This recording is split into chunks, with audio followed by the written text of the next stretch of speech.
Sometimes when I preach out in California, I'll go run on the beach, and there are deserted parts of the beach, and the sea moss and seaweed will come up on the beach, and they're very, it's horrible when you're running along and you forget and you don't look down, and there's swarms of flies, they just engulf you. And I think about that, how horrible that would be for day after day after day, flies everywhere.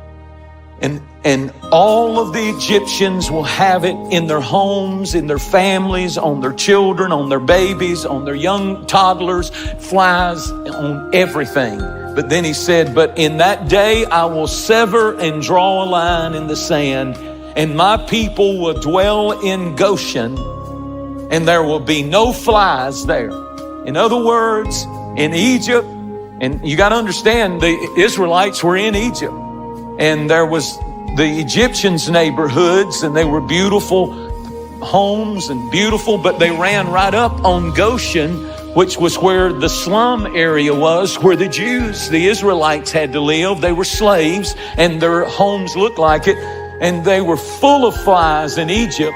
But God said, I'm going to draw a line, and there will be no more flies in Goshen.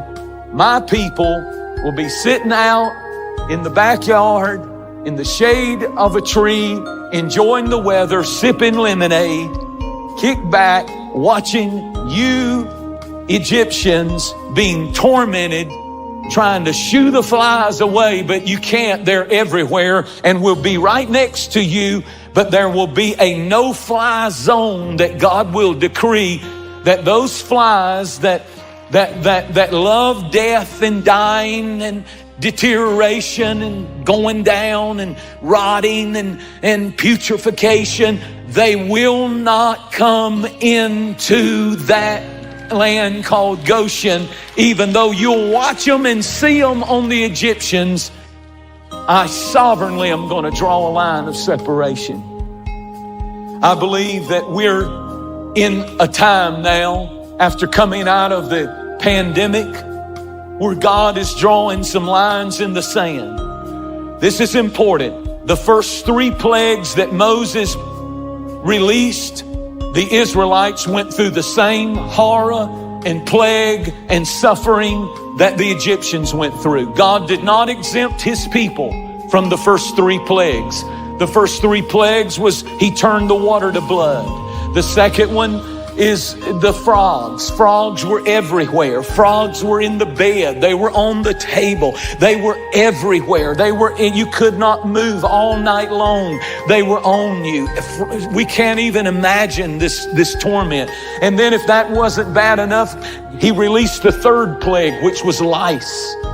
And the lice was there as swarms and swarms of it on the people. And it wasn't just on the Egyptians. These tormenting plagues and suffering came to the Israelites, God's people. Why would God allow his people to suffer? Why does God let things happen to us that happens to everybody else? Just because you have faith and just because you pray and just because you believe God does not mean that you will not find yourself in a faith fog where you don't understand. And you're saying, God, I understand why that person's going through that, but I don't understand why good people suffer and good people go through tragedies and good people have heartbreaks and good people have things go bad and go south in their life. I don't understand that. But here is a great lesson in this. God allowed the Israelites to suffer just like the Egyptians, and here's the reason why. In Exodus chapter 12 and verse 38, the Bible said that when they came out of Egypt, they came out a mixed multitude. It wasn't just, please understand what that means. You read right over that and you don't see it. But when the plagues started breaking out, the first 3, those Egyptians watched those Israelites and noticed how suffering affected them. It did not turn them off to God. It turned them more on to God. It made them worship more. It made them praise more. It made them believe even greater. And while they were suffering the same hardships, but their gods didn't give them the peace that they had. Their gods didn't give them the assurance that they had. Their gods did not comfort them like their God comforted them. And there was something about suffering that caused a line to be drawn, and God allows us to suffer just like other people to suffer, to show the contrast between how Egyptians or unbelievers in this case, how they suffer, and the contrast between when they go through hard times and we go through hard times, how Egyptians suffer and how Israelites suffer. I want to ask you a question. Has how you suffered caused an Egyptian to want to convert? Because when it said they were a mixed multitude, it meant that some of the Egyptians, when they saw the Israelites suffering and how they still maintained their faith and their joy and their confidence in their God, they said, I'm leaving the gods of Egypt and I'm joining with their God and with that people.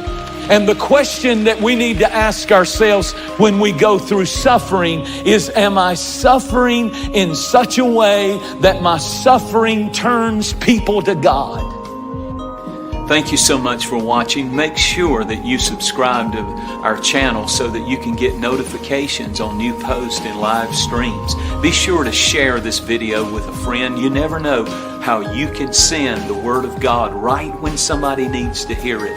And you can use your social influence for good, for the glory of God. Thanks again. Share it with a friend. And I really appreciate you watching. We'll see you next time.